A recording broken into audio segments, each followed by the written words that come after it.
Salut, ici Maxime Johnson. J'ai essayé cette semaine le LG G3, le nouveau téléphone phare de LG qui est, ma foi, très prometteur. On va aller le voir d'un peu plus près.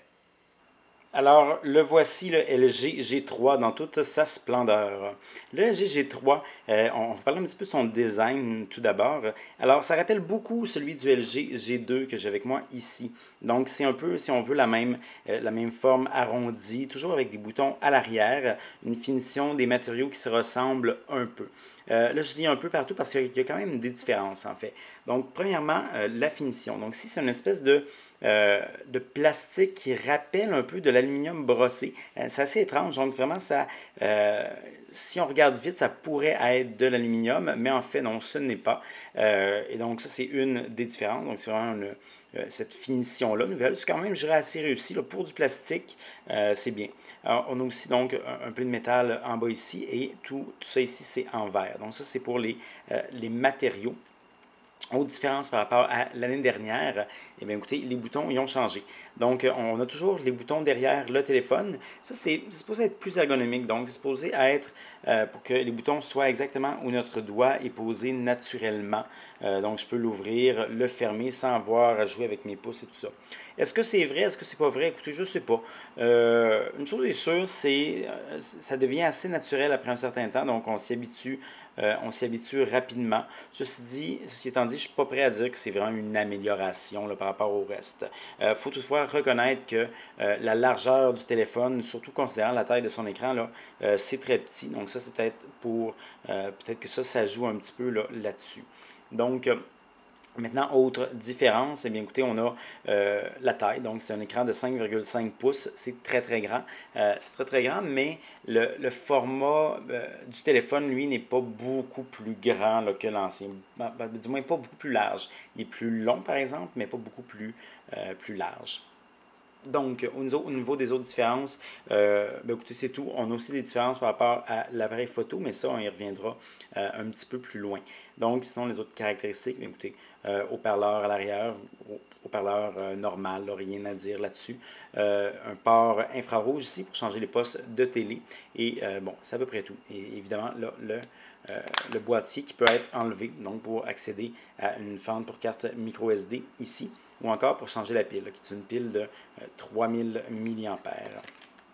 Donc, maintenant, lorsqu'on ouvre le téléphone, lorsqu'on l'allume plutôt, euh, comme on peut voir là, la première chose qu'on remarque, c'est son écran. C'est vraiment un bel écran. C'est pas un écran qui a des couleurs là, de type Super AMOLED, donc c'est pas rien de super frappant, mais la résolution est vraiment exceptionnelle. Malheureusement, cette résolution-là, dans la vie de tous les jours, on ne la voit pas beaucoup. Donc, les écrans 1080p normaux sont déjà très jolis.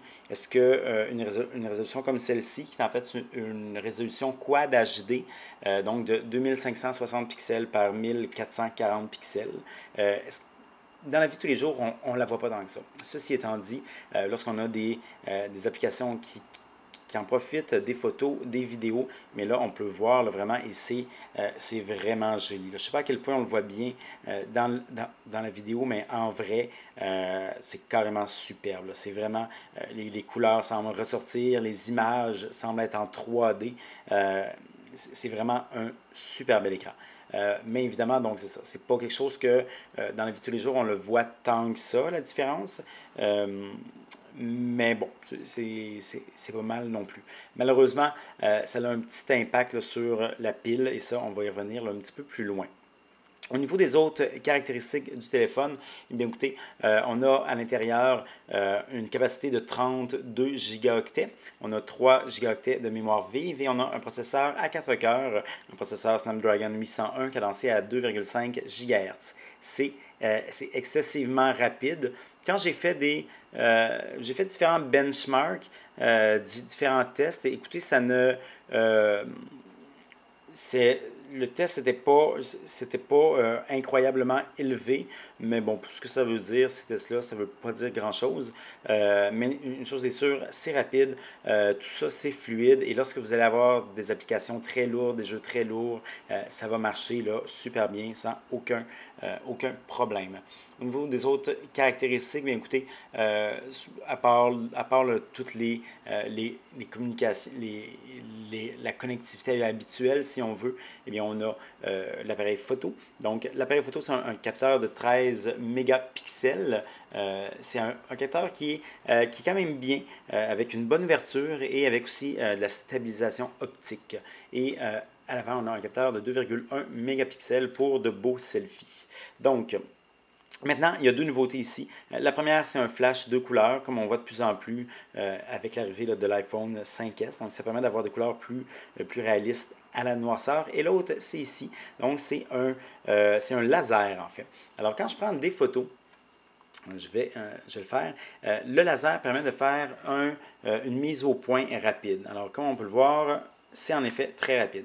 Est-ce que c'est exceptionnellement rapide? Non, parce que les autres téléphones sur le marché de cette année, je pense entre autres au HTC One M8 et au Samsung Galaxy S5, sont déjà très rapides.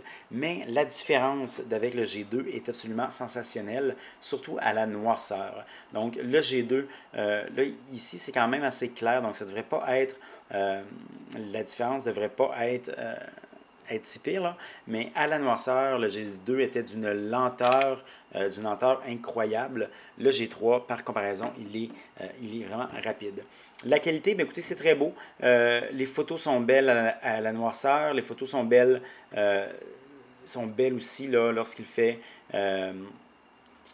plus clair, surtout évidemment. Le seul défaut, je vous dirais, c'est qu'à la noirceur, euh, les, les- les images, il y a beaucoup de bruit, un peu comme s'il y avait un traitement logiciel là, qui était fait. Et, euh, et donc, c'est un peu tannant. Donc, les images sont un peu, pas déformées, mais on voit qu'il y a vraiment beaucoup d'effets qui sont apportés pour être sûr que l'image soit claire. Et au final, le résultat là, est peut-être un petit peu moins convaincant que ce qu'il pourrait être, là. Mais bon, dans tous les cas, là, vraiment par rapport au LG G2, c'est une amélioration là, qui est vraiment, vraiment, vraiment considérable. Donc ça, c'était pour l'appareil photo, qui est quand même très correct. Donc c'est pas, écoutez, c'est pas le meilleur appareil photo sur le marché, loin de là. Mais ceci dit, ce n'est plus un défaut du téléphone comme c'était le cas avec le G2. Maintenant, au niveau des performances, écoutez, comme je vous ai dit, les performances du processeur, c'est rapide, on n'a aucun problème avec ça, on va avoir aucun problème là, avec n'importe quelle application que ce soit. Maintenant, il y a une chose, par exemple, c'est la pile. Donc, la pile, écoutez, elle est correcte. J'ai pas vraiment là, manqué de batterie. Jamais.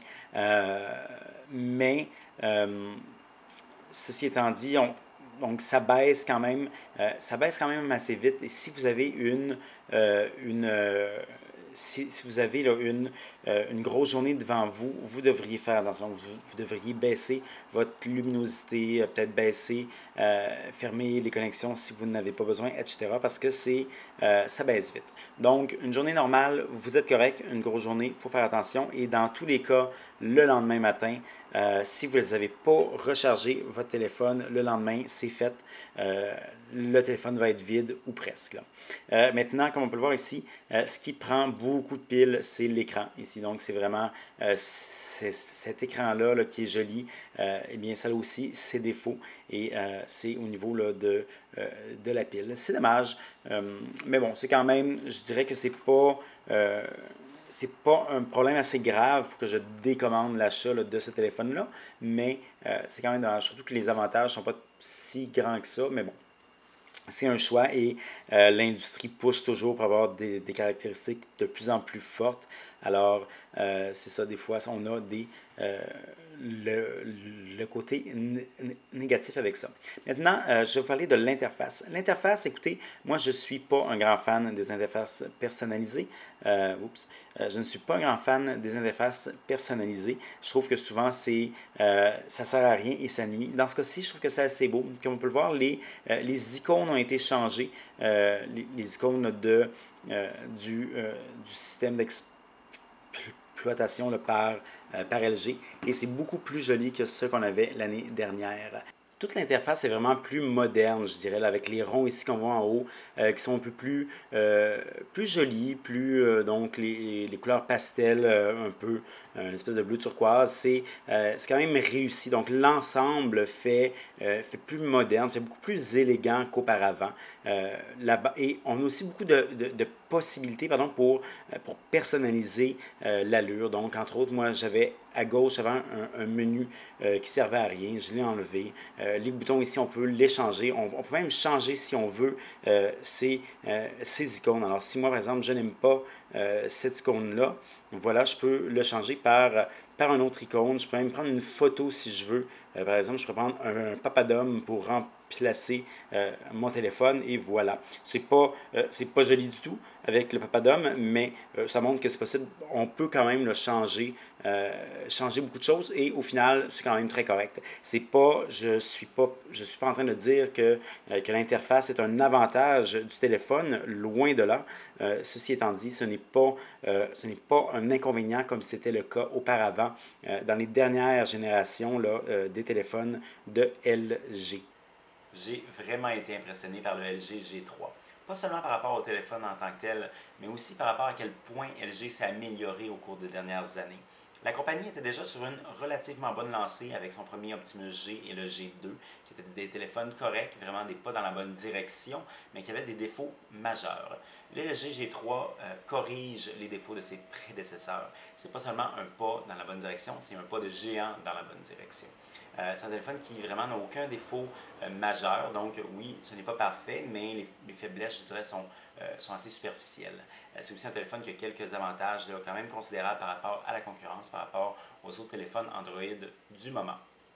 Est-ce que c'est le meilleur téléphone Android comme plusieurs le disent? Peut-être, ça dépend, je dirais, de ce que vous privilégiez plus, mais c'est du moins clairement un très bon téléphone. C'est un téléphone que je n'aurais aucun problème à utiliser quotidiennement. Pour avoir plus d'informations sur le LG G3, je vous invite à consulter mon site web maximejohnson.com/techno.